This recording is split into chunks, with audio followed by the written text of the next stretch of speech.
Okay. All right. And I'll share my screen.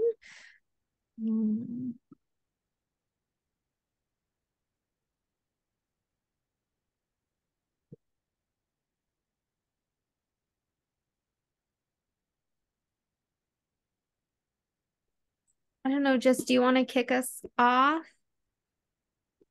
Um, I don't think Rachel's here yet. No, yeah, I'm happy to do that. So welcome everyone. Um, we haven't seen you all for 2 weeks. So I think some people maybe forgot that this existed, that we have BLT this week. But we're excited to have you all because we're gonna go over the trip logistics and then also the power dynamics that we might encounter or like how to deal with different issues that we might have as we have our trips coming up. So it's exciting times, and we are going to be covering um, well, we're going to be covering this item. So we're going to start with the land acknowledgement. Then we have some announcements and reminders, trip share outs, and we're going to go over the OGO checklist, which hopefully by now everybody has worked on their own. And then we're going to have the power dynamics activities, and we're going to be closing with some like a checkout question or something like that. Um, then, so to get started, we can start with the land acknowledgement. And so we recognize, actually, yeah, we recognize that UC Berkeley sits on the territory of my God, Wichin, the ancestral and unceded land of the Chuchonyo-speaking Ohlone people, the successors of the sovereign Verona band of the Alameda County. This land was and continues to be of great importance to the Muwekma Ohlone tribe and other familiar descendants of the Verona band.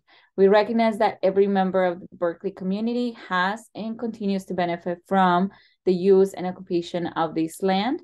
And since the institution's founding in 1868. Consistent with our values of community inclusion and diversity, we have a responsibility to acknowledge and make visible that university's relationship to Native peoples. As members of the Berkeley community, it is vitally important that we not only recognize the history of the land on which we stand, but also recognize that the Ohlone people are alive and flourishing members of the Berkeley and broader Bay Area communities today. And so our alternative land acknowledgement goes over. I can share because Yeah, I found please. it. Yeah, it's a talk that's happening on Thursday on campus in Geography, McCone Hall, where Econ Justice is housed. But it's the third in a series. It'll be with, it's called Struggles for Rematriation from the South and North, a conversation between Karina Gould and Rocio Moreno. And they're both Indigenous folks that are going to be discussing history, identity, and territory within resistant movements that are organized by Indigenous women in Mexico, and how that is impacting community-led projects, so different groups that are doing this work up here in the Bay. So it's a free event. Again, it's Thursday 4 to 6 in McCone Hall, but it might be of some interest to folks. So I wanted to share that. Um, and I can now take it off to discuss announcements. So we have a few announcements here. First, I'll talk about our calendar. So we have home group next week. So everyone that is in a leadership role within the Public Service Center should attend these home groups. There's only one more for the year, which is next week. Please, I don't know if someone could put the link into the chat from D team, or I guess I can do it. But you can sign up for a time. using the We Join In. But this is part of like a requirement as you being a student leader at the Public Service Center. It's a chance to check in with other student leaders from across the center. So it was really nice. I had Hisela in one of my groups last month that I facilitated. And it's a nice opportunity to maybe get to meet some folks you might not normally see. So just a reminder for that. And then next week we don't have BLT, but I will be available on Zoom for like office hours. You can also use this time to meet with your point trip director to discuss your All Go checklist. So we won't have a traditional like BLT training, but I encourage you to consider that time as being alt break specific time for you to work on maybe things that you need to catch up on, or just continuing to work your lesson plans as we get closer to the trips and to the end of the semester. The week after, on March 14th, we will have a short kind of like announcements and brief facilitation check-in. And then we'll have Path to Care come in to host a workshop on sexual violence, sexual harassment, and bystander interventions. As y'all are leaders going into this work, working in groups with a lot of different folks, you're going to be living in the same spaces together. Violence can happen, harassment happens, and as a leader, these are issues that may be presented to you really directly. So we want you to feel like you have at least some tools to have that understanding of what it's like to be a leader in these types of situations, and also bystander interventions.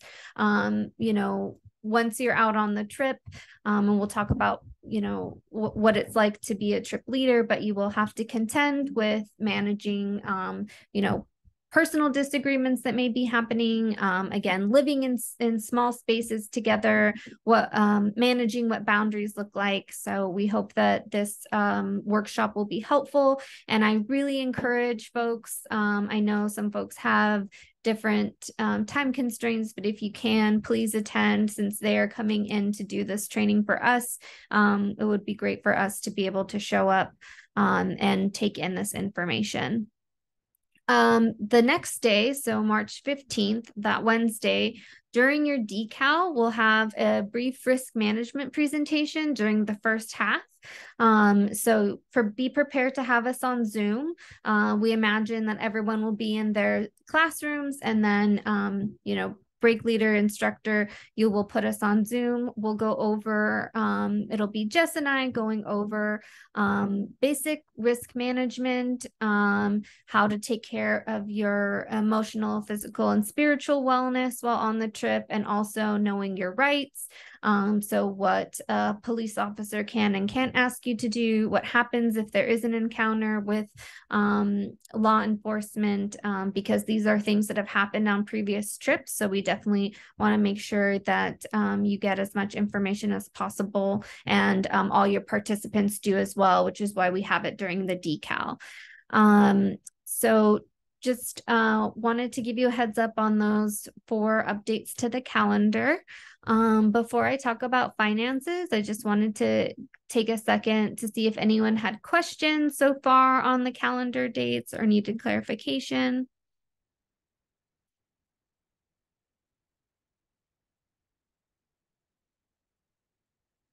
Okay.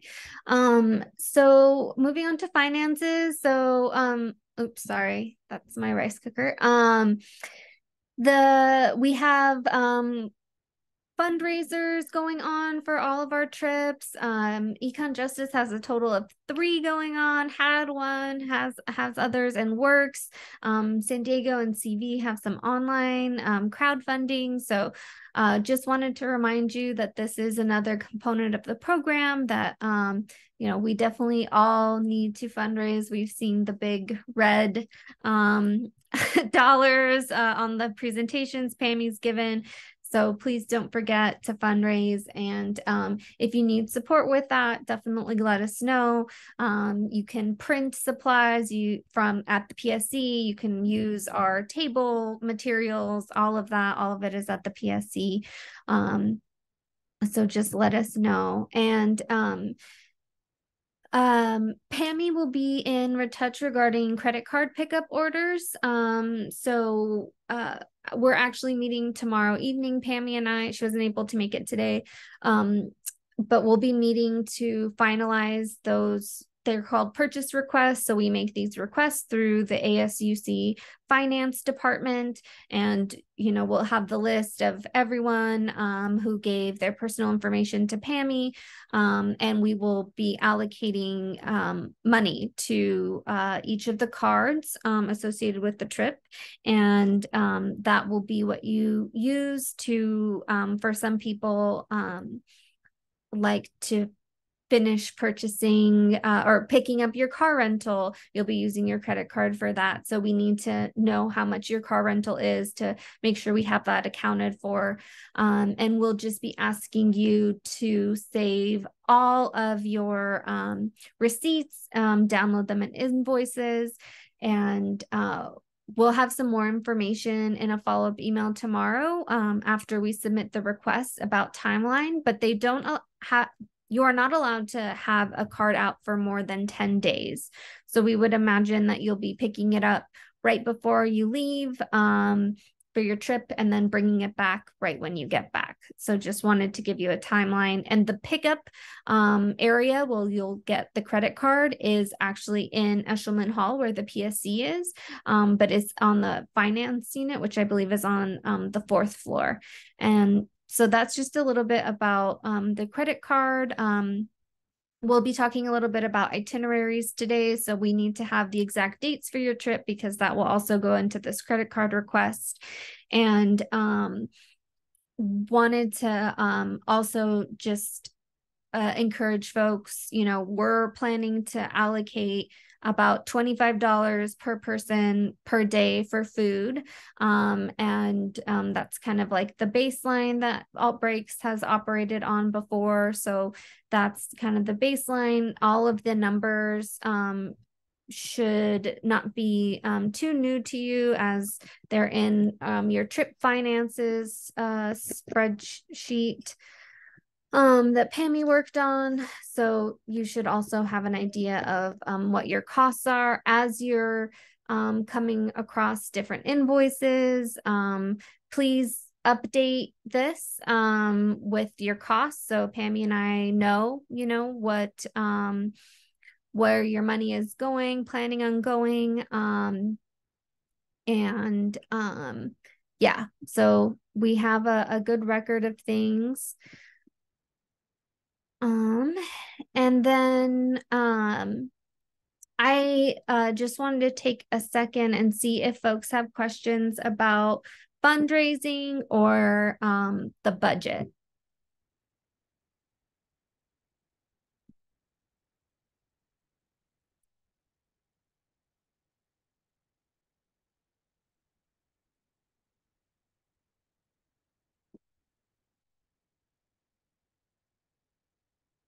Okay, so then lastly, participant fees. You'll have to pick up the last bit of your participant fees from your participants during next week's decal. It'll be 175 in exact cash or check. That's for all participants except for one participant in particular, and we will email the break leaders directly about that one. But everyone else should be, anticipating this money since we haven't finished fundraising. There's no way we could discount anyone's cost yet. So everyone will have to pay the 175. I am also aware that money is tight. So and it's like right after the first of the month. So please, break leaders, tomorrow mention this to your participants. If there's someone that's like, hey, that's not going to work for me, let us know. We just need to have that communication because if they need to pick a different day to drop off the money, then that means they have to coordinate with me. And so we want to be flexible, but also just want to make sure that we're keeping track of things. So most folks should expect to bring in the 175 in exact cash or check. I have the folders at the PSC that have all the envelopes for y'all to put the money in. So I'm happy to leave those empty ones in the alt breaks cabinet, which if you haven't been into the PSC since or in a while, it's if you go into the PSC and go where the copier is, where the kitchen is, there's a cabinet called labeled alt breaks, and I will leave all the envelopes in there so you can grab those, hold on to the fee because they're yours, and then you can drop them off the next day at the PSC. But again, we can also we'll send out a general all program email to your participants, letting them know to expect to bring the cash as well. Any questions on participant fees?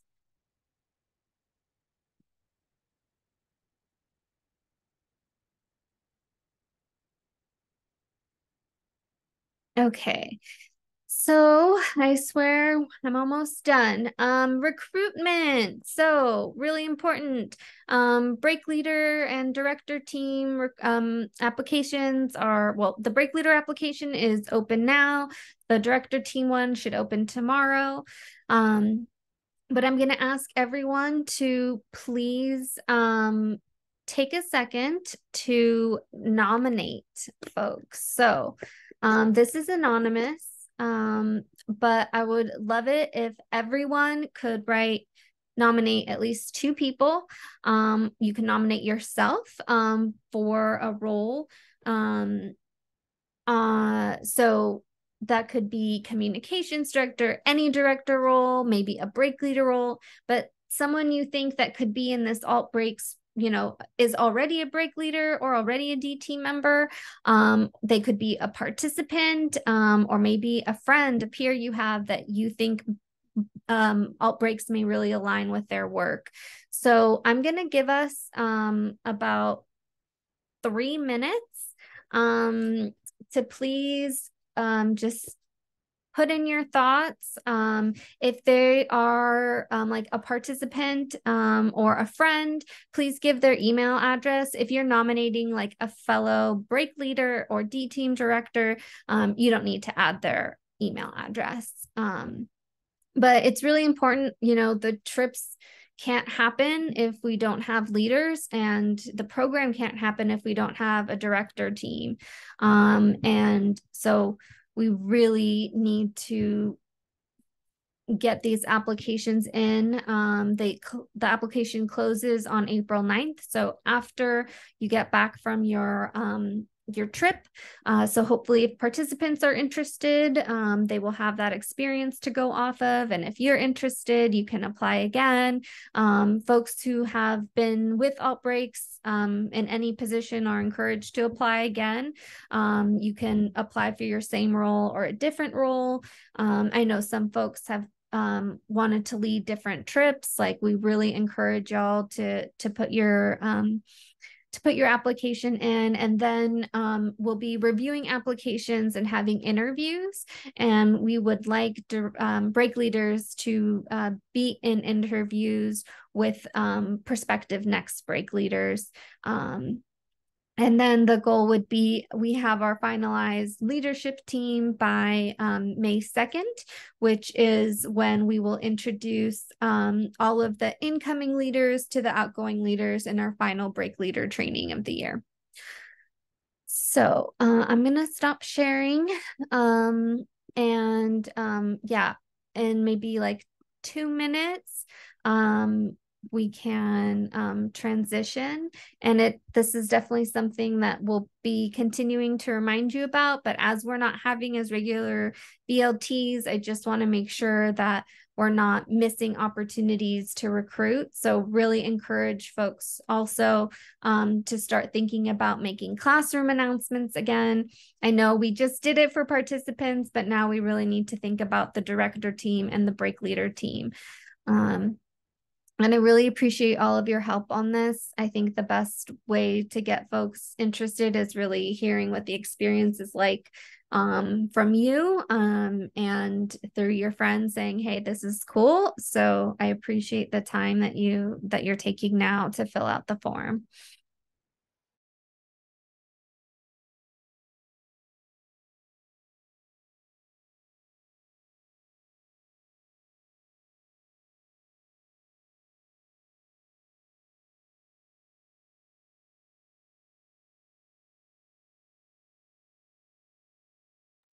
Woohoo! We got one response already. Thank you. Yes. Love it. Love it. Can't wait to see them coming.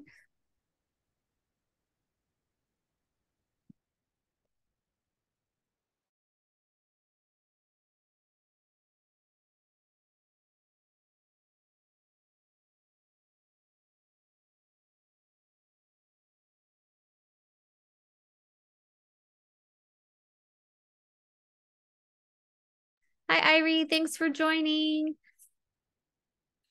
Hello. We're just talking about recruitment for next year. And so just put in the chat a link to a nomination form. So if you can think of folks who might be great potential break leaders or directors for the program, it would be great if you could put their info in. We encourage you to think about your friends, other folks in your circles, and your participants. So maybe you and Sochil can think about that for next year's leaders too.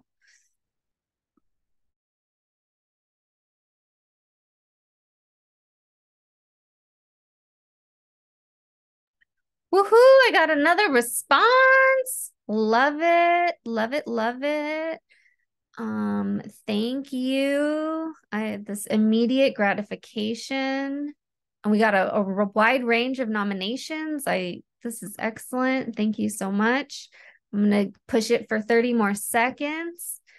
Yes, and please, we encourage you nominate yourself. This is anonymous, so we won't even know. But you are all leaders. Like I think that was, you know, you're doing so much work, and Jess and I were talking about this today, where like you're doing it, you're living it, but you haven't really had to a chance yet to step back and see how much of a leader you really are and how much you've grown into these roles. So we just appreciate all of the time and work you've put into it this far, and again appreciate all that you'll be bringing forward for us for future outbreaks generations.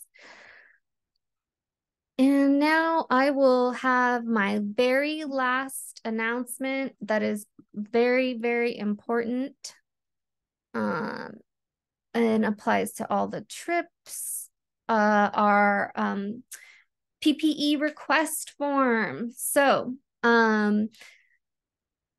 please fill this out. So we have a hard deadline of March 2nd to make the purchases. So take some time tomorrow with your participants, or, within the next couple days to fill this out. So we're asking, how many masks do you need? How much hand sanitizer do you need? And like, what exactly do you want?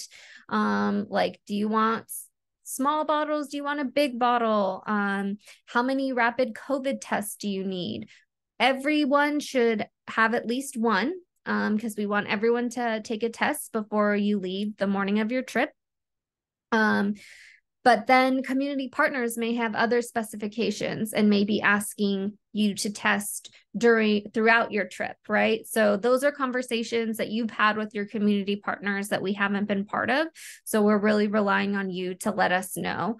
We're able to use like kind of our like special funding for this. So that's why there is a deadline for it.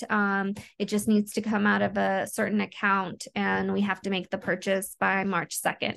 So please take your time. I will send you a reminder on March 2nd in the morning to fill this out. But this is incredibly important. Y'all know COVID tests aren't cheap, so it's great that we have the opportunity to use this funding, and we just want to purchase all that we need right now, so we don't have to be scrambling at a later date. And just also wanted to share that you will all have first aid kits available for you to take with you. And there are a couple items that I'm just updating them, but those will all be ready to go. And you can pick them up when you pick up your t-shirts, which should be around March 20th, but we're still waiting to get the specific date. So any questions on PPE?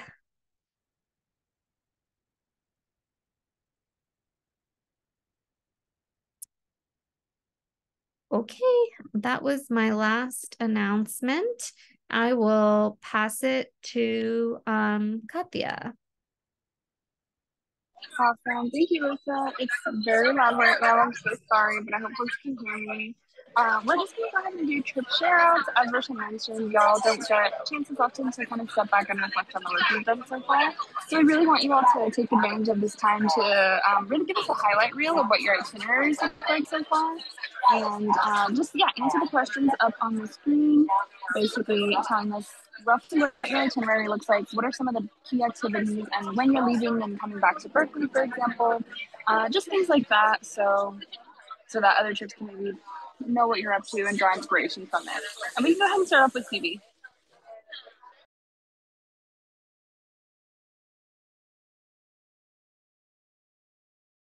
Hi, so do I share my screen or do I just talk about it for my itinerary? You can totally share your screen if you want. Okay. Let me see. Uh, let me find it. So we're still working on the itinerary.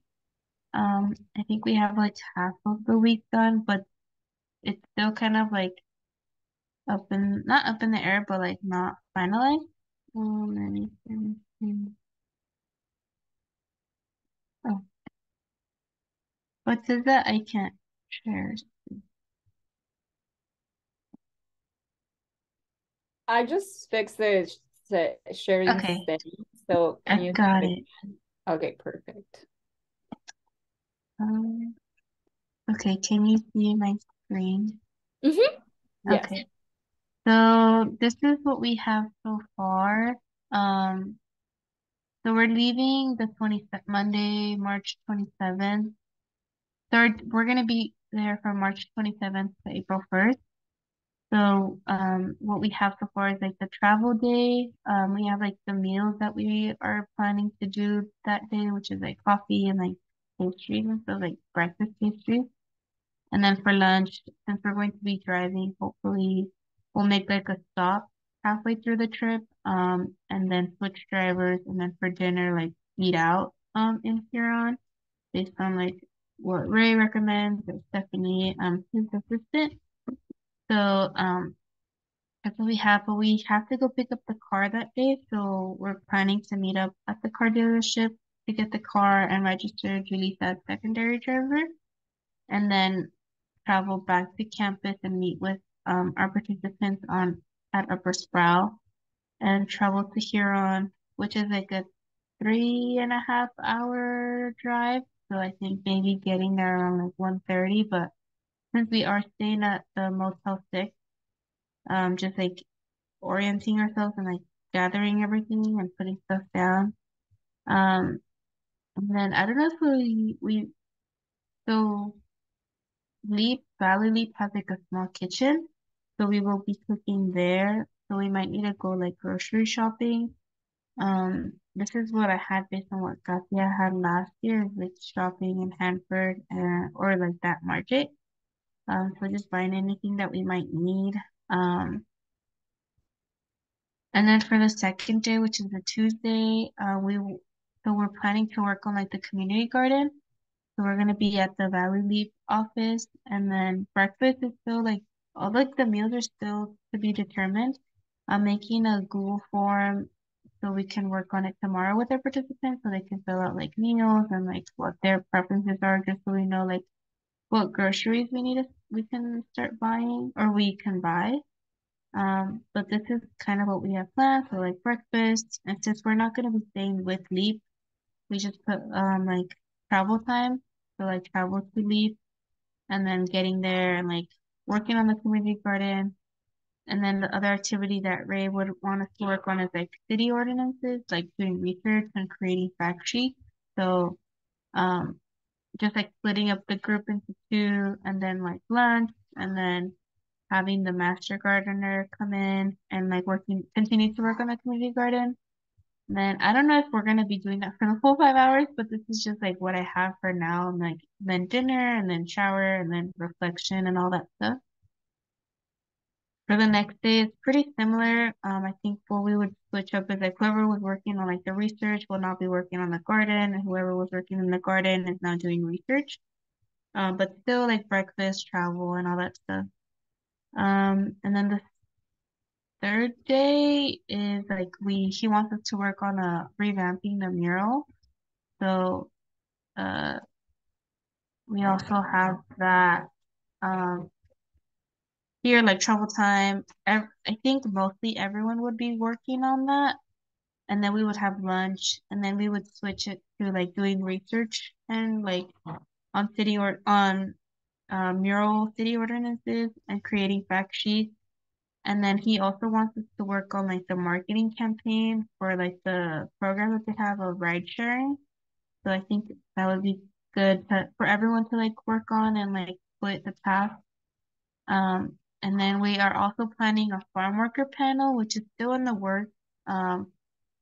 But yeah, that's what we have. And then the last day is this is stuff from last year, but the last day would just be the travel day to come back since it would be Saturday. And it'd just be like having breakfast and like regrouping and all that type of stuff.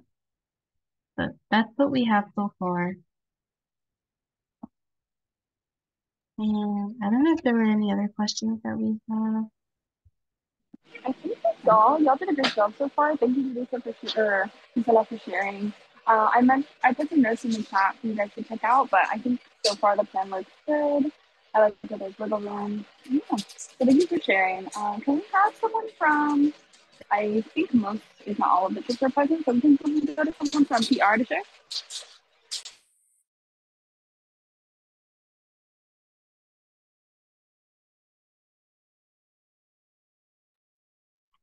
Yes. Let me see. So we have yet to do planning our itinerary. I think as of right now, we're currently waiting our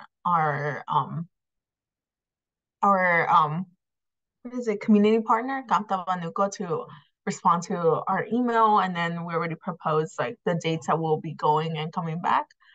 Those dates are March 23rd, a Thursday, leaving at 10 a.m. So we'll be having a flight to San Juan from 10 a.m. to around like 7 p.m. or 6:45 p.m. And we'll be what is it, coming back to SFO March 30th at around 1:30 p.m. That gives us like a week. We'll also be we we've agreed to let our professors know about not attending for those 2 academic days. And yeah, I think right now we're just trying to hear back from our community partner in terms of what it is that they'll be providing, and in that sense they are providing us housing and transportation. So we're both on ease on all of the travel that entails within that. But other than that, we're beginning like the process of doing an itinerary once they get back to us. And in terms of travel time, and because they'll be fixing our like the entire schedule, we are not having any of the participants, including break leaders ourselves, be a driver at this time. So everything's going to be up to the community partner in order to plan that out too. I hope that was okay. Yeah, no, that's perfect. Thank you for letting us know. And then, sorry, I think too, with like given the nature of your work with Camp Amico, it makes sense to just kind of wait for their advice on what the itinerary could look like for this. That sounds good. Thank you for sharing, Wendy. And I'm glad y'all have the dates and the airlines all booked.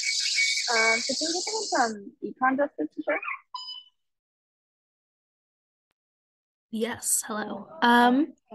So we're still fleshing out the specifics, but our trip will be Saturday the 25th into Sunday the 1st of April. We will leave late afternoon of Saturday, probably around 4:15, so we get there before it gets dark.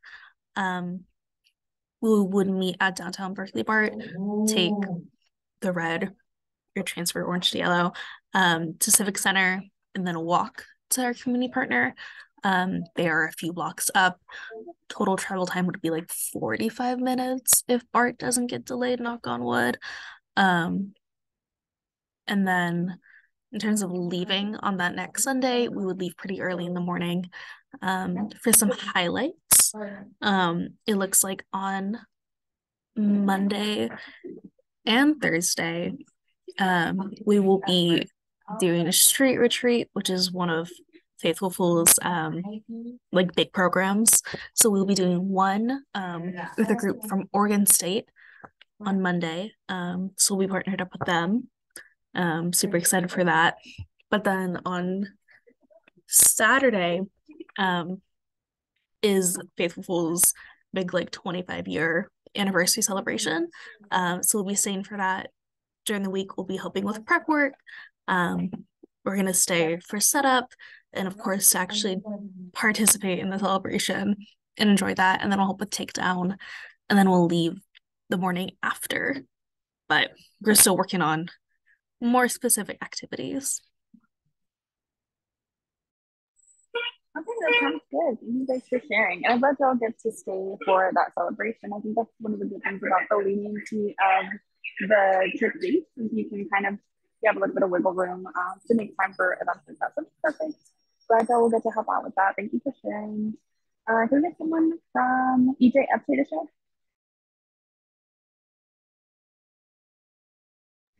Yeah, here, give me a second. Let me see if I can share my screen. Thus far, I have like a little itinerary. We won't be participating in a trip on spring break. So we'll be doing service trips mostly on weekends, and this is an example of what our itinerary will look like. This weekend, we're supposed to go to City Slicker Farms. It depends on our community partner though, because of the rain and the weather.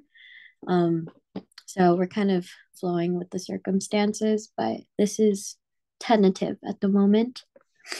So we'll meet up at a location at a certain time, leave the bus stop at a certain time. We wanted to meet as a group and go one bus route as a group, arrive there as a group, lunch together, and then leave pretty much at the same time. We just want to make sure that both break leaders are present and everyone's together, just to be mindful of safety and stuff like that. Also put like a what to bring. And so I'll be making, or me and Sochi will be making one similar to this pretty much every time we have a little service trip, since hours are broken up on a weekend basis and throughout the semester as opposed to during spring break. So yeah. Good question. How many trips like that do you guys have? Typically we've been doing one, we've been doing like one mandatory one a month and like one optional one a month as well. So yeah. Oh, I'd also like to mention that there's many opportunities to do so on campus. For instance, like volunteering at Berkeley Student Farms, just because every weekend could be such a big commitment. So yeah. Awesome. Thank you guys for sharing. And I love your Canva template. I think that's really cute. If y'all are able to, and this goes for all trips, if you're able to print out your itineraries in advance, definitely print out enough copies for everyone to have a hold of.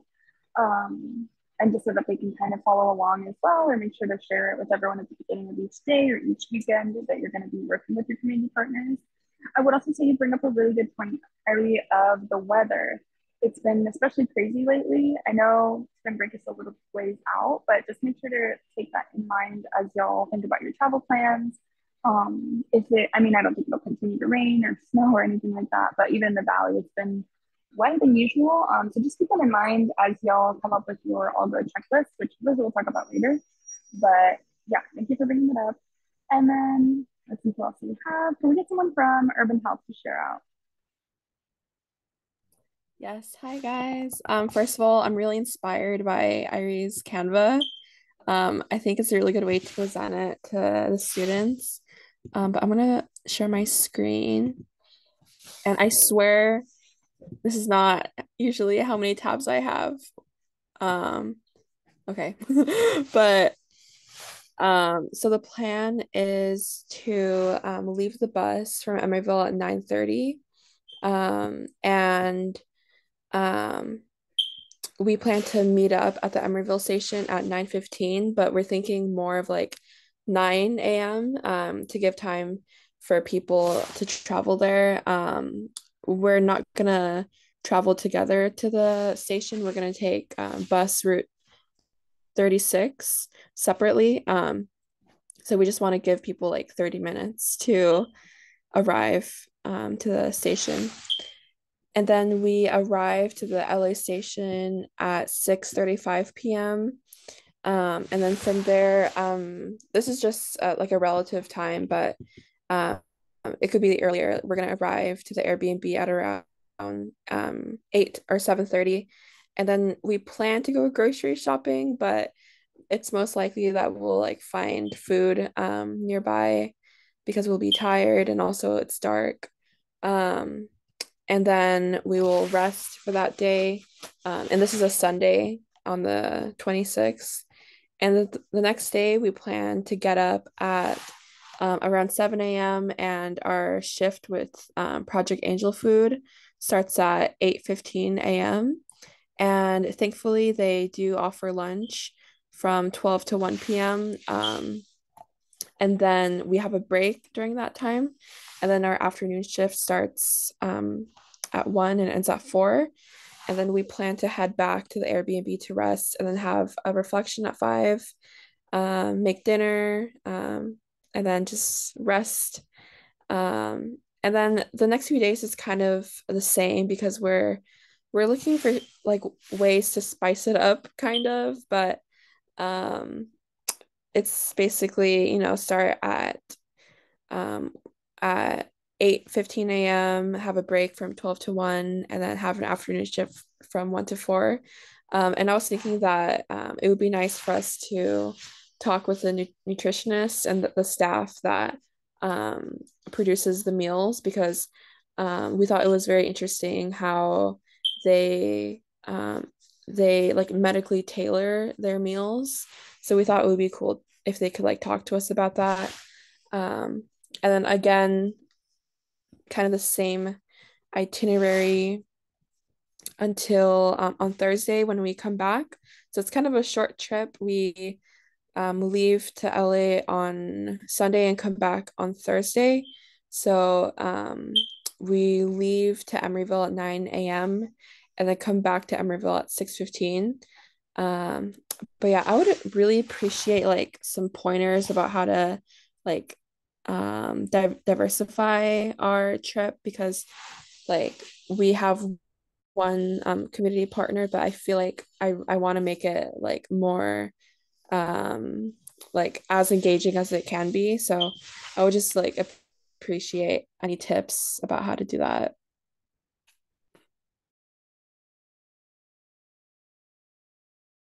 Can you go over again what exactly you're doing with your community partners each day? You could do Mhm.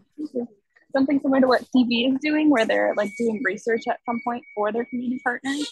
It doesn't have to be like a hands-on thing. It could be something like that, creating flyers for them if they need it, or doing research that might benefit them.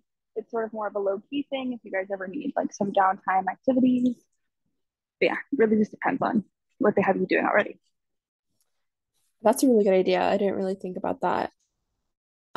It's basically like a food bank. They give medically tailored food to people who are are ill or are otherwise unable to get food.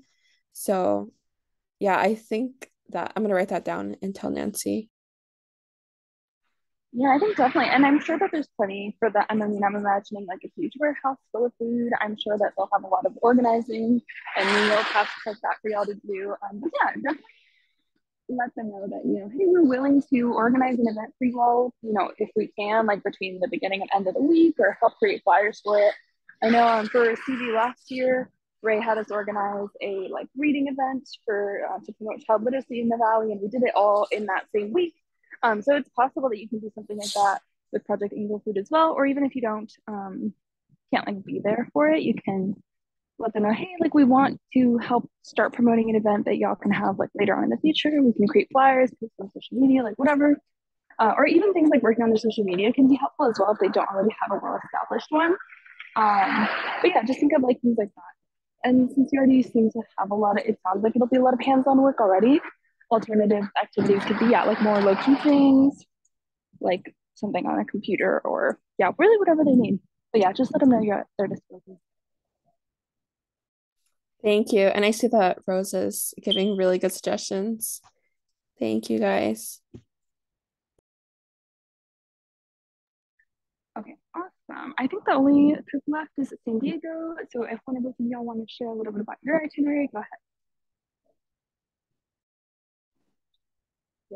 Okay, yeah. Hi, hi all. So this is our itinerary. We are working with the template that was shared with us.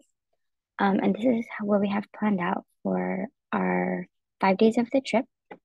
Just making sure, can everybody hear me?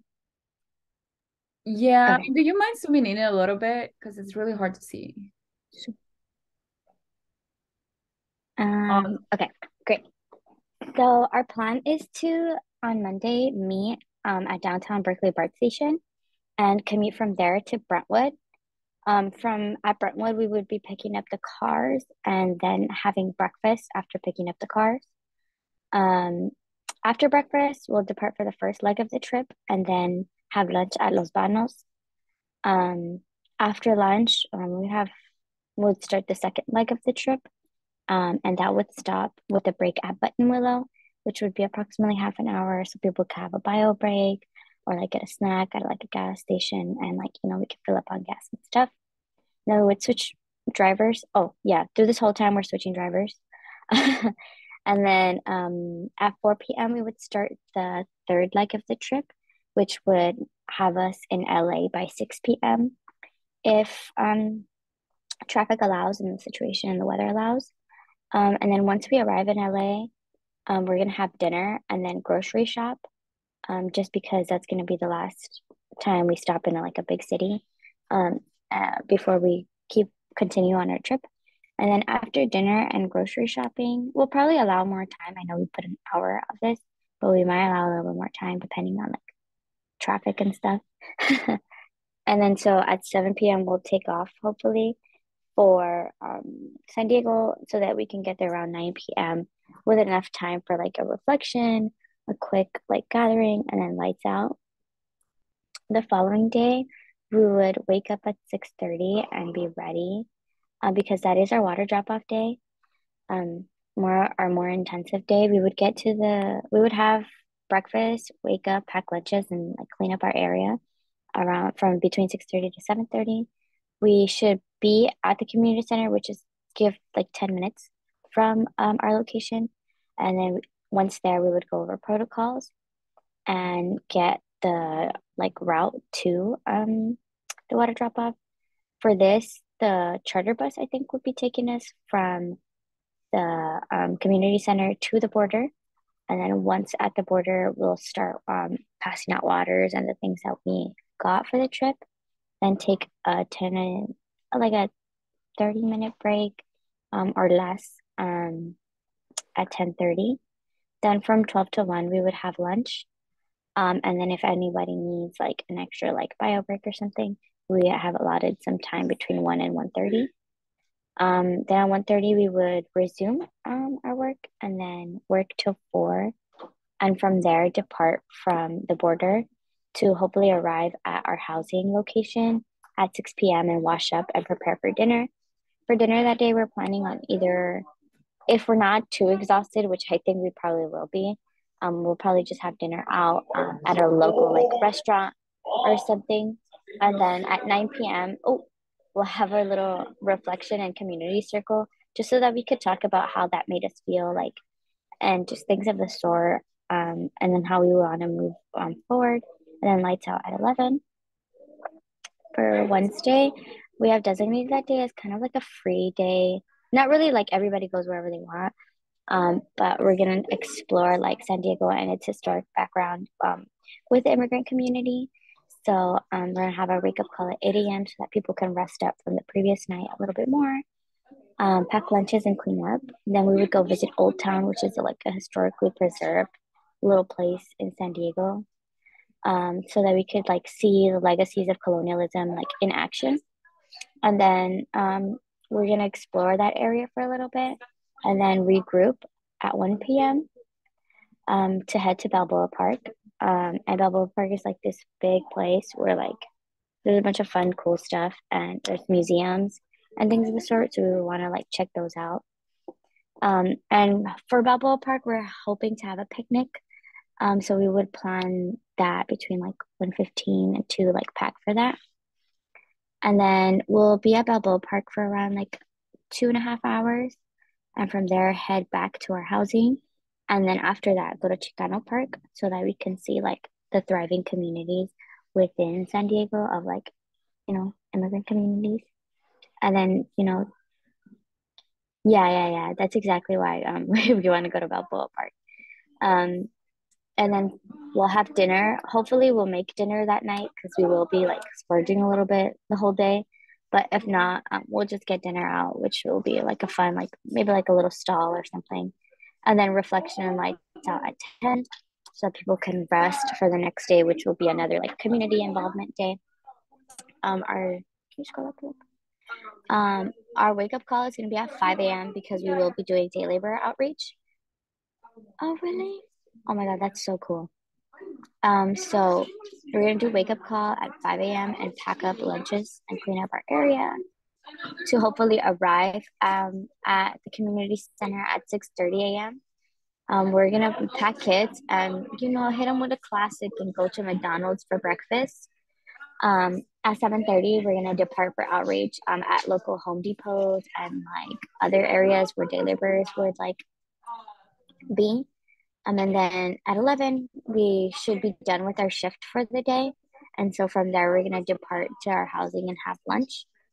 And then we're gonna designate like around an hour for people to rest. And then at 12, we're gonna pack and prepare to a trip to Borderfield State Park, which is a park directly like near the border with Mexico, so that you could quite literally see the border from like where you stand. What? Oh yeah, you can see people crossing like there, and I think it would be a good experience for us to see like the realities of it and kind of like just a reflective moment for all of us. And then we know that's going to be a draining experience. So we're hoping to, after that, take like the group to San Diego Beach and have like a little campfire to just talk and reflect and like really just have a little bit of a break after what would seem a really long day. If not, we'll like, I don't know, probably throw a nap in there or something because we will be waking up really early that day. And then on Friday, it is our travel day back to Berkeley. So right now we're working out the details to finalize for that for both Thursday and Friday. But we're since we do only have the housing till that morning, we do have to leave in the morning. But yeah, our wake up call would be at 7 a.m. Breakfast, pack lunches, and then pack up all our stuff and put in the cars, and then drive to LA. And then in LA, we'll have like a break. I think we're thinking of visiting Dodger Stadium to talk about the ways that like the Dodger Stadium has displaced and historically like alienated immigrant communities from Los Angeles. And then we're gonna after that hopefully depart for leg 2 of the trip, and then continue to take a stop at McFarland. I forgot where. Oh, because that's like a place where like the movie McFarland was shot, and we wanted to just check it out, just for that context. But yeah, we're still working on it. So yeah, and for the possible day 6, it's because Enterprise isn't open at the time that we would get to Berkeley or like Brentwood. So yeah.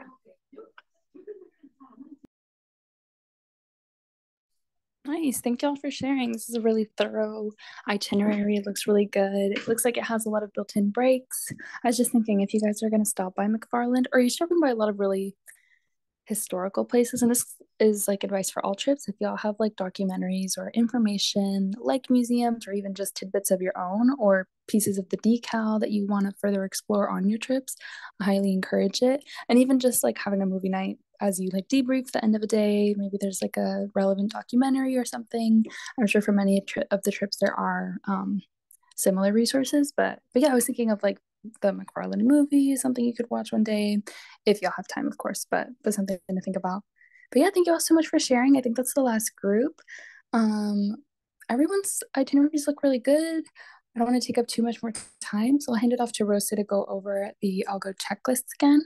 Oh, one more thing I do want to mention as a transition into the I'll Go checklist is that, as a reminder, everyone should have turned in their CPLA form already, the community partner learning agreement form, which is the one where you kind of go back and forth with your community partner on what the goals of the trip are going to be and how you're going to achieve them, like through what activities, what are you going to learn, etc. Basically, the learning agreements. So we've talked about them a lot. Hopefully everyone has either sent them in or is going to between today or tomorrow. The checklists are due, and they are a very central part of the checklist as it guides the whole trip and makes sure that you're all grounded in what you're doing. And I was also going to say too, for part of the checklist that I'm sure Rosa will get into in just a second, is those daily debriefs. So for EJFJ, since y'all will be doing more like weekend trips, monthly mandatory trips, and it will kind of be more varied, still make sure to debrief at the end of each day, and also potentially like take attendance. I don't know, I can't remember off the top of my head if there's a section on the daily notes template that we have for you to add attendance, because it might change per weekend. But just make sure that you are still doing all of those reflections across, all of your different like trips throughout the semester. That way, yeah, we have those notes. But yeah, with that, I'll go ahead and pass it off to, here's actually a little bit about the CPLA. So it's due March 10th, which is coming up soon. But again, because this is something that takes a lot of time back and forth between you and your community partner, really just getting your community partners to do an additional thing for us and write down what they want you all to learn from your involvement with them, and then sending it back to you signed. I know that can take some time, so if you haven't already, please make sure to follow up with them about this or send it to them if you haven't already. Hopefully everyone's community partner has this already and is ready to send it back. But yeah, really important to track those learning goals, and it'll really be helpful when you do those daily reflections and the like whole trip reflection at the end when we all come back together for the third ACM. It'll just be important to have clear goals going into it so that you can have a better reflection coming out of the experience. So yeah. And then there's a little bit more about this on there, but I think we've been over this. So I'll hand it off to Rosa to go in further detail into the I'll Go checklist. And yeah. Awesome. Thank you. And those were amazing itineraries. Thank you so much for sharing. It's really exciting to see it all come together, and yeah, we'll just keep it moving on. So I'll go checklist forms and binders. So there's a binder at the Public Service Center for each of the trips. We do ask that you print out all of the documents, especially for folks that are driving, so you have a hard copy of everything. This is the I'll Go checklist. This should not be super new to you. Everyone should make a copy of this if you haven't already, and then just start going through. I have added a couple notes like our participant roster. I sent out an email last week that had the full roster for everyone to view. So I have linked it on here as well. And then, we asked that you have, compiled the community and housing partners medical emergency facilities contact list. So looking at where your housing is and finding out the closest medical facilities, thinking about a loss procedure. So what are you going to do if someone gets separated? A risk management plan. So tuning this to specifically what's going on in your trip. So I think there are going to be different types of risks associated with a trip like San Diego that's going to the border, where you also have like border patrol along with the heat, the environment. There are all these different kinds of risks that may not apply to someone that's maybe like working on a research project. So these risk management plans are really based on the work that you're doing, that you've developed with your community partner. We have examples here of, some general risk management recommendations, but again, you'll have to attune it to your trip specifically. A packing list, so that should be compiled based on the work with your community partner and sent to your participants. You may or may not have a weather forecast this far ahead, but at least have an idea of what maybe the weather is projected to be like. Make sure you have your exact routes if you are driving, so you have all the directions, you'll have those all printed out, have your designated co-pilots identified, and then things like your food and chore schedule, so really empowering members of your team to kind of lean into some leadership roles. So like maybe they're in charge of lunch cleanup and prep all the time. So want to be thinking about that. And then we have the field notes. So these are what you'll be doing at the end of the day reflection. If you remember from our retreat, Katya went over it, but just every end of the day, you'll be taking notes, having some reflection, and sharing that with us so we can capture what's going on and can use that hopefully for future funding, and just so we can track the impact of outbreaks across these different communities. And then so you'll see some of these are duplicates, and that's just because we want to make sure that you have the packets, stuff for your binder and then stuff for your participants. There are things like a letter to your participants, so something that you can craft to give out prior to your trip departure, like the week before, the itinerary. All of the PSC forms, except for a few, have been collected by me, and I've taken their information and put it into this participant roster. And so you have access to your participants' emergency contact information and dietary needs, and then we have all of their forms saved in our kind of Google Drive. And then post-trip, we will be sending out this evaluation survey to all of our community partners. So it's got some strongly disagree to strongly agree questions and then short answers. So we'll ask that after you finish your service, you will follow up with an email giving them this evaluation, just to again help us for the future. We have we'll have driver's guide printed for each of the trips, and any other forms that are needed. Those will all be with the binder as well. So ideally, you should have all of these items complete by next Friday, the 10th.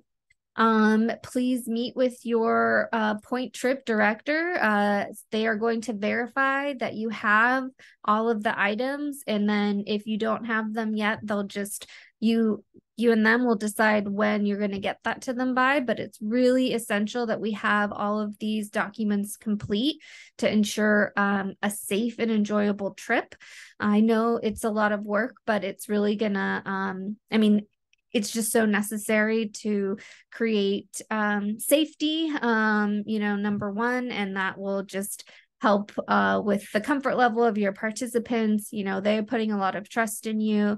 And this is part of what being a leader is. And it hopefully, the templates that we've provided you are helpful, and we're definitely here if you have questions. And like I mentioned earlier, I will, next week we don't have BLT, but I will be available for office hours from our normal 6 to 8 or 6 to 7:30 p.m. time. Yeah, I just wanted to see a show of hands, like who has seen the All Go checklist. Are people feeling like they have any questions coming up about the All Go checklist? Great, people have seen it. Amazing. Okay, great. So as long as it seems like folks are aware of it, and just another reminder to continue to work on that.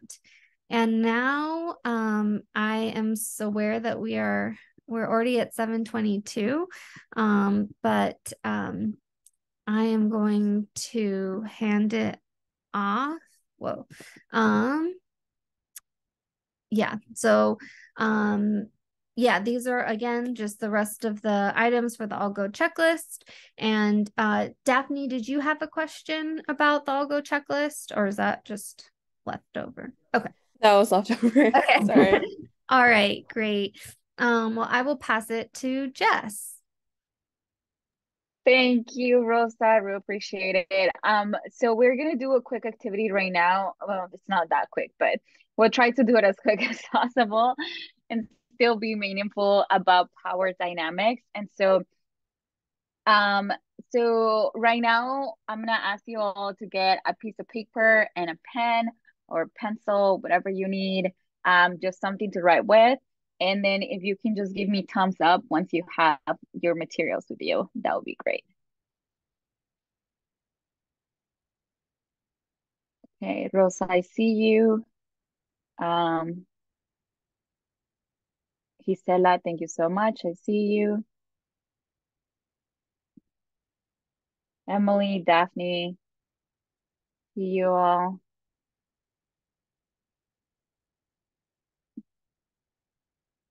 Okay, Julissa. I know it's out of nowhere that you need paper and pen. So want to make sure that you all are ready before we start going into the exercise. And so please, if you have the materials, don't start yet. Let's wait for everyone to give me thumbs up once they have their materials. I think we're only waiting on a couple people. Okay, Irie, I see you. Okay. Okay, perfect.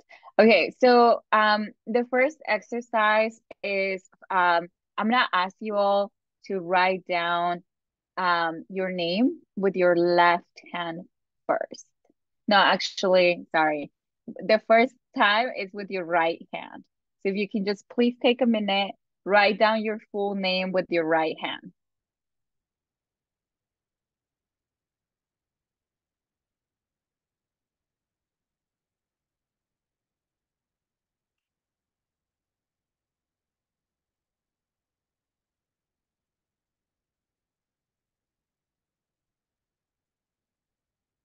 And I'm doing it as well, just so that way I know kind of like how much time to give you all.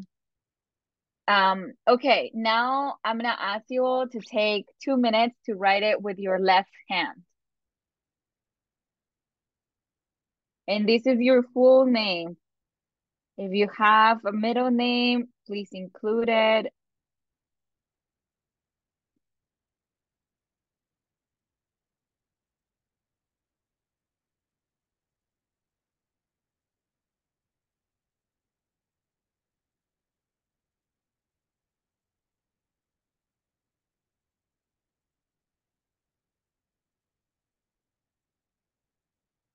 Okay.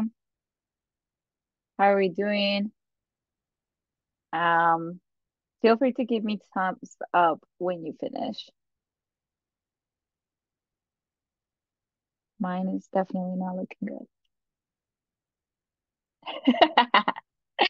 Yes, okay. Thumbs up. Okay, Rosa finished. Gisela finished. Emily, thank you so much. Ulisa, we're gonna wait a couple more minutes. Oh, a couple more seconds. So everyone is done. Okay. Now, let's discuss a little bit how it felt. I already got a comment. It was horrible. Um, Geronara, what is dexterous? I can already write with both my hands. I've been doing that since I was a kid. Like What? I didn't like how my left hand wrote, so I would always keep like messing with it, and like, now I can write with both. I mainly write with my right, but I can do both. It's just slightly more Wow. larger than my right hand. But it Okay, looks so equally the same. wow, this is amazing. That's crazy. Okay. Yeah, period. You dropped the mic. Anyone else, feel free to comment or unmute. How do you all feel writing with your left hand?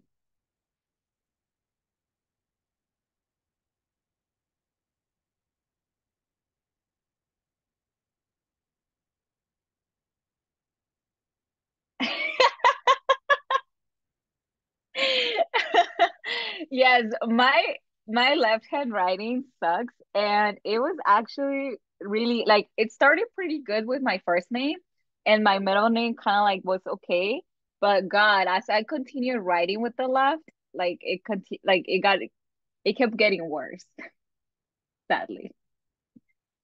What else happened? How do you feel writing with your left hand?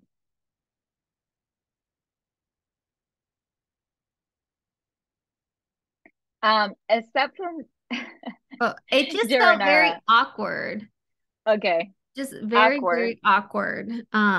But it actually came out to be a lot more legible than I thought, but it just took so much more time than with my right hand. Yes. Um, was this something like different? Yeah, like did you put more effort into this? Yes, Yes. yes, a lot of Okay. effort into using my left hand. Yes, it was a lot, right? And this is mainly because we are used to writing with a right hand, right? So it comes in natural, right? Like it is a natural thing to do if you write with your right hand. Now, if we have people in this room who are left-handed, um, it could also be natural for them to write on their left hand, but also they might have a struggle writing with the right hand. Um, and yeah, so it's like the normal, usually you take more time, you struggle a little bit. Maybe it's unfamiliar, right? Like it just doesn't feel as natural. Um, and so what else? Thinking about left-handed people. Um, left-handed people in this case were not okay. Actually, let me go back. How many people do we have in this room that are left-handed? I think Jaranara, you could be left-handed or right-handed, but how many do we have anybody else in the room that are left-handed?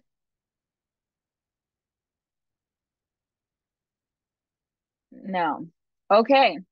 So that means that right-handed people, as of right now, and within this room or this Zoom meeting, are the dominant group, right? Everybody is right-handed. And so right-handed, sometimes we might not think about, okay, what else is, like, what are some of the difficulties that left-handed people experience? Do you all have anybody else in your family or your friends who are left-handed? And let's try to think about some of the difficulties that they might experience. I can get you all started thinking about some difficulties. Oh, okay, Rosa, so you might be familiar with some of these things. But left-handed people, what are some of the difficulties that they experience? One that I always think about are the scissors. Like when you're growing up and you want to cut stuff, and a lot of the activities in preschool or like in lower grades usually require you to like cut stuff. And even as you're like older, like as you continue to use scissors, scissors are developed for right-handed people, and if not, usually they cost more if they're for left-handed people. We use scissors like anything, right? It's like really easy to cut paper, but left-handed people struggle with that.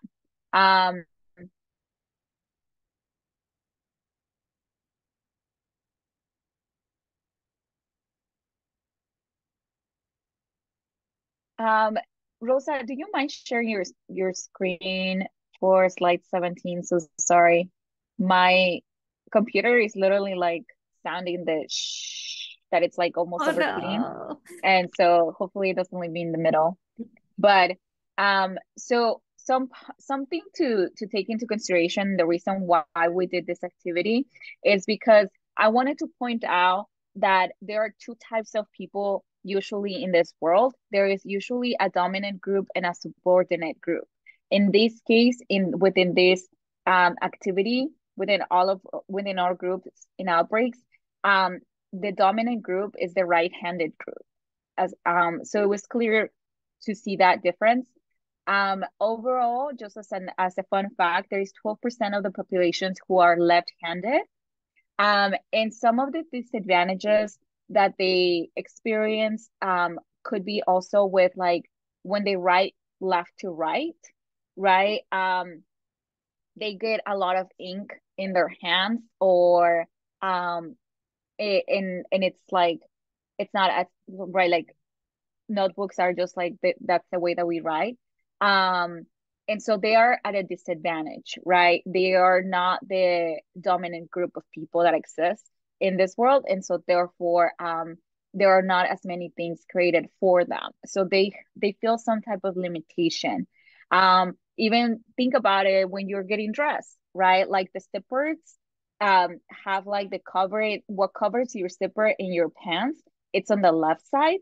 So if you're left-handed, how do you think they struggle every day to even get dressed if they use pants or zippers, right? Like that's another thing that I was like, what? This is a lot. Cooking, they can struggle like with can openers, with measuring cups. If you hold the measuring cup, like you hold it with your right hand, but if you hold it with your left hand, you can't see the measuring. Right. And so it's like little things that like sometimes we do it as normal and we don't realize that a lot of things are just made for right-handed people because that's the dominant group, right? And so even when you're driving, right? Like driving for the right hand, like the stick shift, if you have a car that is a stick shift, it's on the right hand side. And so like left-handed people might struggle to drive a stick shift. Music, right? Like some of the guitars, you use them with your right hand and they're not made for you to use them with your left hand, right? Um, other instruments, the violin or other stuff. Like, so if you think about it, there's like a lot of limitations that just simply society and us as a whole we put on other people that are not part of the dominant group. You might also be like, oh well, there might be some advantages. Believe me, I googled some advantages and I couldn't come up with many of them. And so the only thing that I came up, which is like actually what Jordan was saying, is that you can do things with both hands, or sometimes like that could make you a better athlete as well when it comes to boxing or tennis or something, like because people are not expecting you to hit it in a specific way. And so they're definitely like they haven't practiced that. But there's a lot more disadvantages with that. So um so I talk about this in a dominant and subordinate part. Well, I guess like dominant and subordinate groups, because every single day we are part of those groups, us as people, right? So like every single day there is a different power dynamics in every activity that you do. So for example, like even today in this training, what does the power dynamic look like? Who is the dominant group? Who is the subordinate group? And what type of, sometimes it's depending on information, or sometimes it depends on what the flexibility and opportunity that they get. And so if we can go to the next slide, Rosa. Uh, these are some definitions in terms of like what are some of the things that you power up or that you power down. So powering up, usually the dominant group defines the reality, right?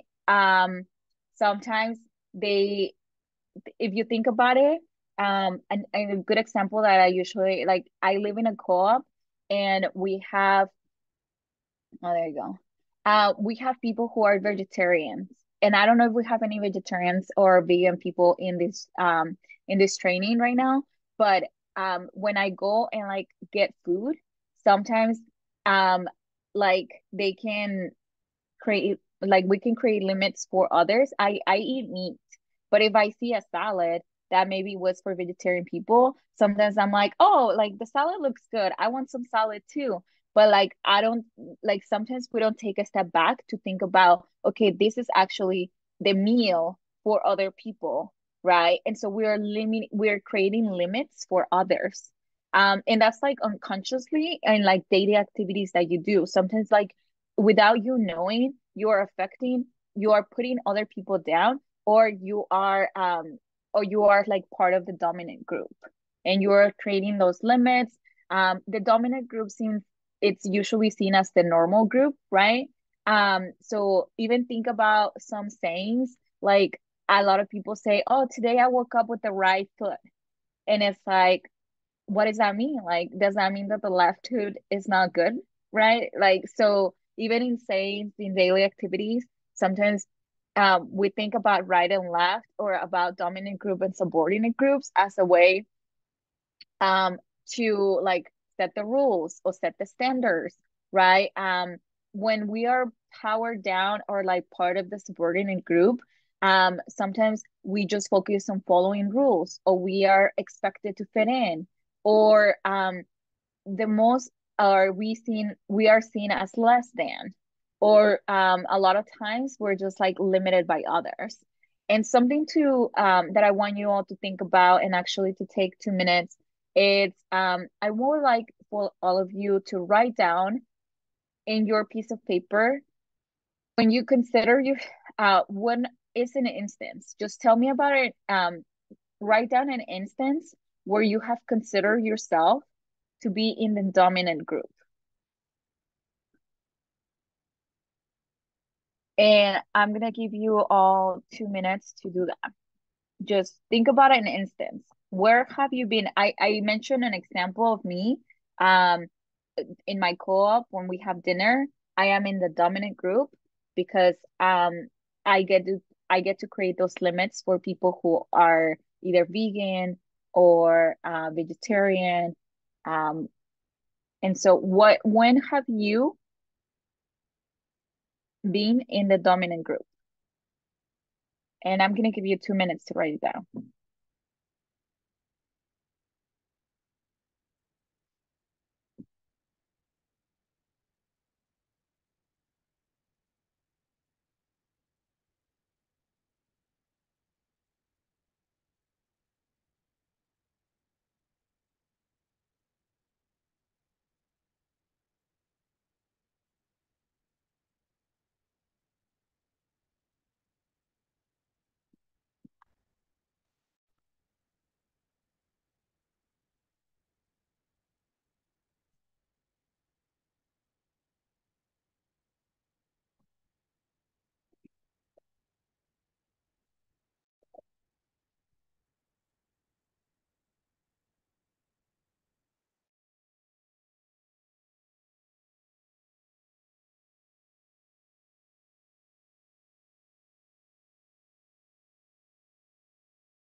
Jess?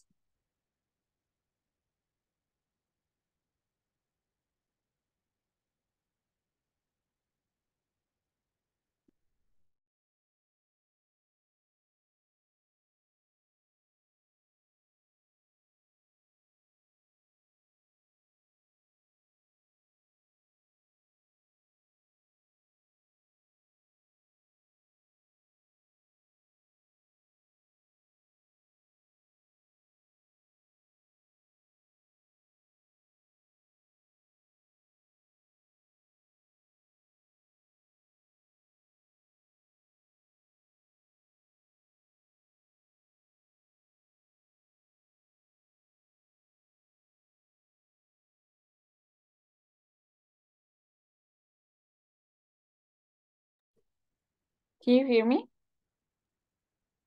Yeah. Okay, perfect. Okay, sorry. My headphones died, and so I had to disconnect from them, but I guess I don't know what happened. Anyways, so right now we're gonna go and write down the second part of the question, the second part of the questions, well, the second question that it's on the slide, which is write down when you consider that you're when you have considered yourself to be in the subordinate group. And specifically think about an instance where you had to downplay yourself. And downplaying yourself might seem as like you're taking a step back and you have decided to just follow the rules. You have decided to just like fit into any situation. As you're writing, one example that I can give you all is for me, when I think about fitting in, or like taking this role as like power down, or like being part of this group. I have, for example, when there is a really clear example for this, I'm taking this class that it's with the law school, and there's like some terminology that I still don't understand because I'm now part of the law school, right, as a policy student. And um and so what I decided in my class is to take a step back and to just kind of like follow the law students on like some of the things that they said, and for me to just like research as I go.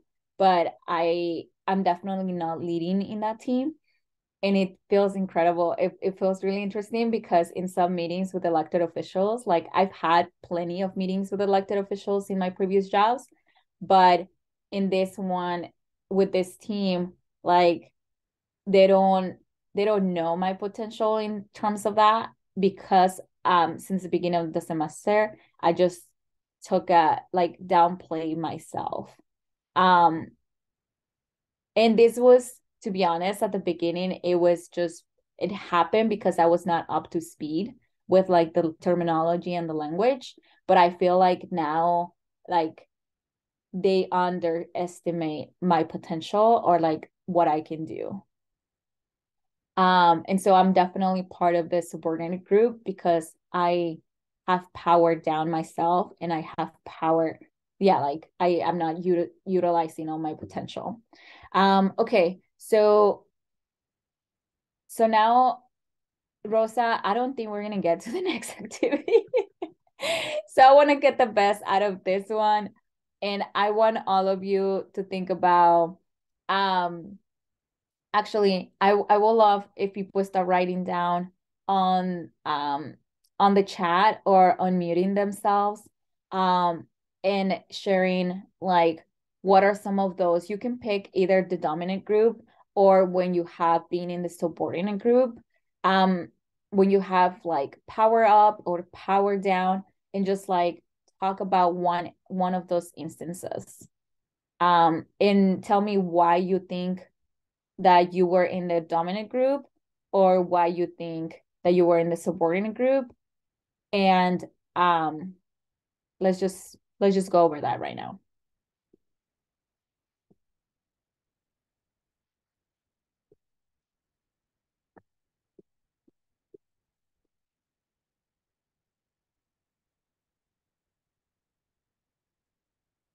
Anyone would like to share?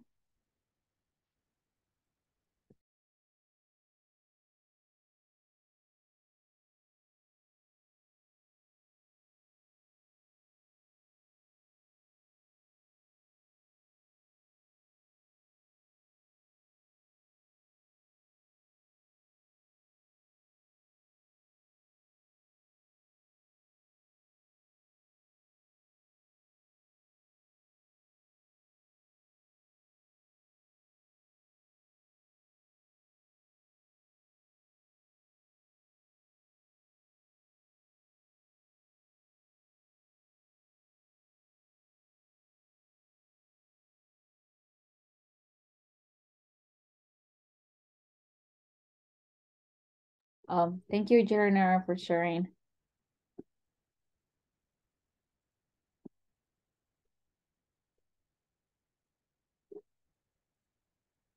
And if you don't mind to expand on this, yes,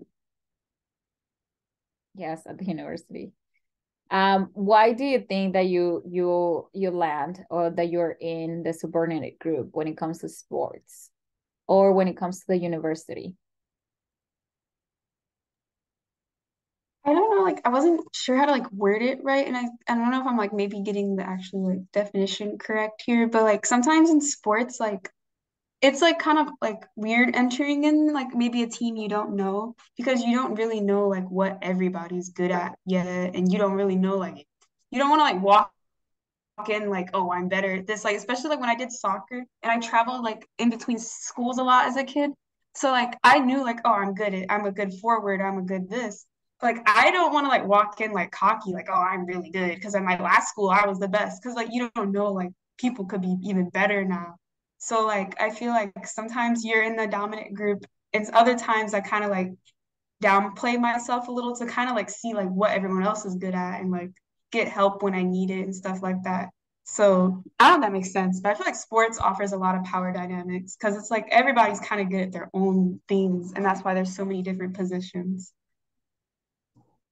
Yeah, exactly. To explore the lay of the land. How does this look like? And we downplayed ourselves because we don't, I guess like is this motivated by, like being scared to show off, right? Or like why I guess like something to consider and to recognize is like why are we or to think about is why are we powering down, right? Why are we downplaying ourselves?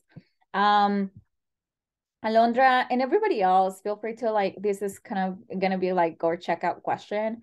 If everybody else can write down or unmute themselves and just think share with the group about a time where they were in the dominant group or in the subordinate group and why.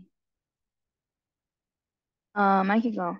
I was also thinking like I think because I am a U.S. citizen, I have the privilege and well, I am in a dominant group for being able to travel back and forth inside of the United States and outside of the United States. Specifically, I'm talking about being able to go back to, the motherland, the home country, whereas maybe like my parents or other family members aren't. So, yeah. Yeah, that's a perfect example, right? And I guess a good well, like a good example to show how, because you have citizenship, right? You are in the dominant group within this country, but that also means that you can create the limits for others, right?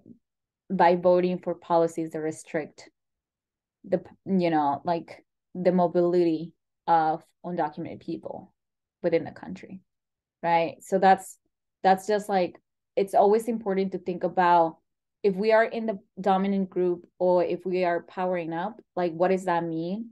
Acknowledge or privilege, and then also consider what we are, the limitations that we're creating for others. um who else would like to share?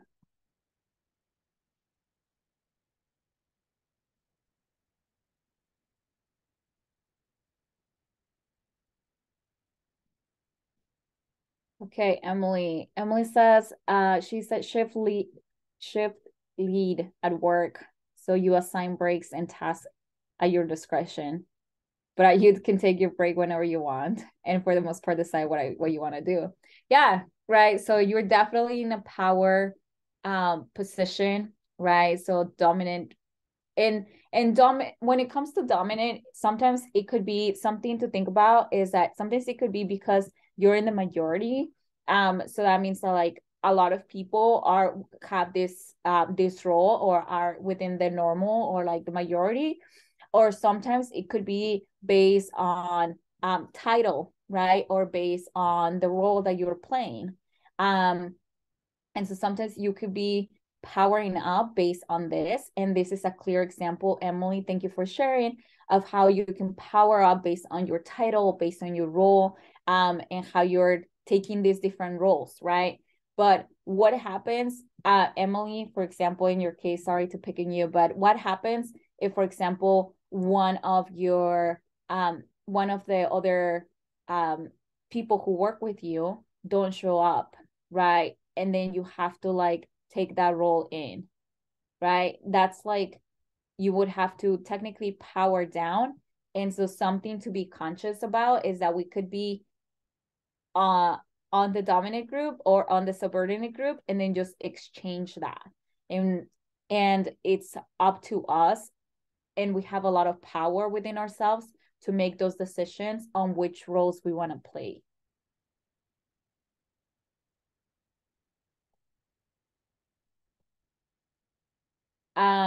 Anybody else? Ari, Jessica, Jernara, Katia, Julissa. Hey, I could go. I was thinking, I think this is maybe an experience that everyone might relate to here. Like when we're in our decals, I feel like there is that pressure that, I don't know, I feel like we're all students, but because like, ourselves and our colleagues, like we're in this position, like where it's kind of like we have to draw a division between each other. We can't be too friendly with, the class, or like nothing's gonna get done.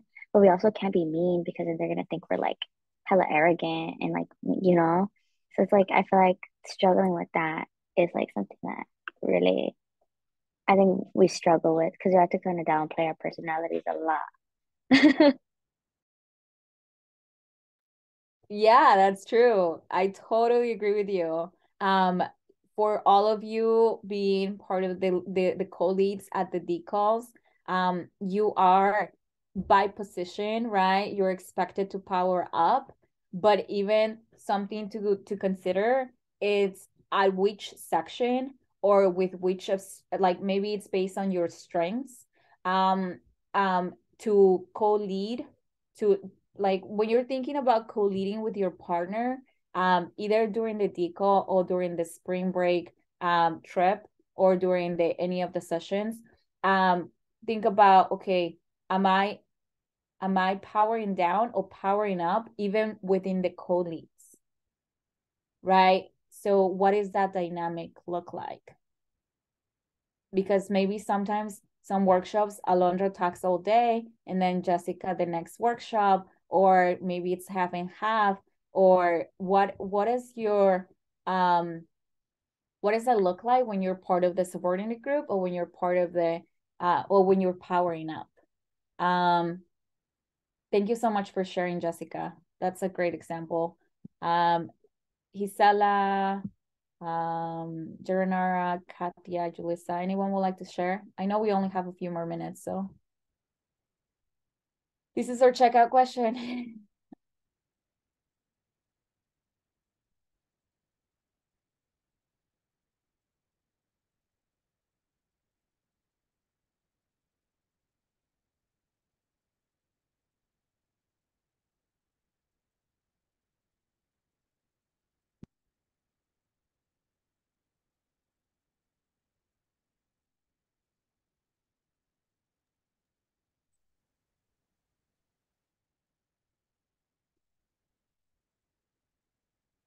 I can share, and then I'll hand it to Gisela after. But um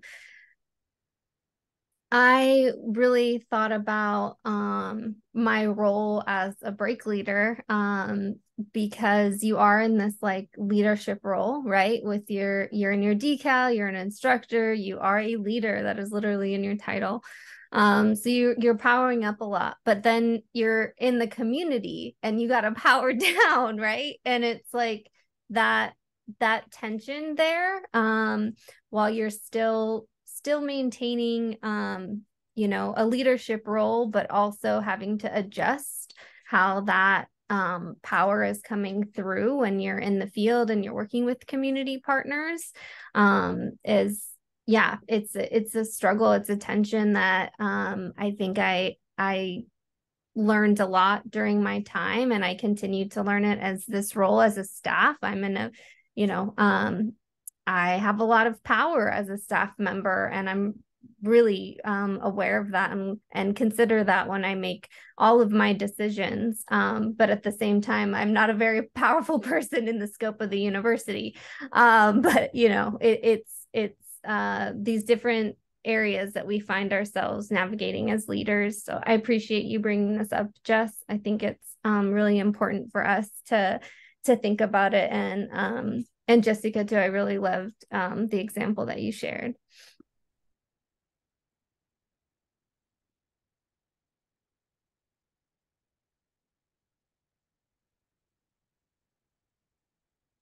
I think of time where I've had to like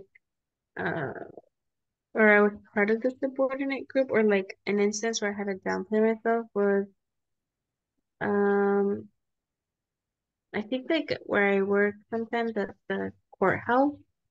Um there's sometimes like I feel like I'm not the majority of like these attorneys who have like, law degrees. So it's like I don't really know all the law, and like when people come to ask for help, I guess it's like I'm more limited to like what I can do. Um, so that's one where I feel like I always have to downplay like what I can bring to the table and like what my skills are. But then again, I feel like it's also an opportunity to like show what I do have. But it's always like, what can I really do? Because I don't have a law degree yet. So it's always like a back and forth. That's a great example. Thank you so much for sharing, Gisela. Would anybody else like to share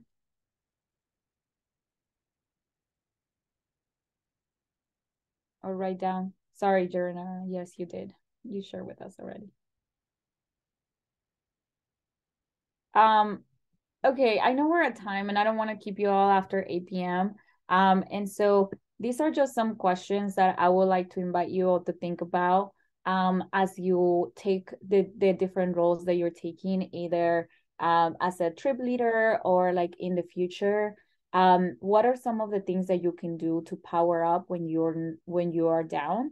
And what are some of the things that you can do to open the space for others to power up, right?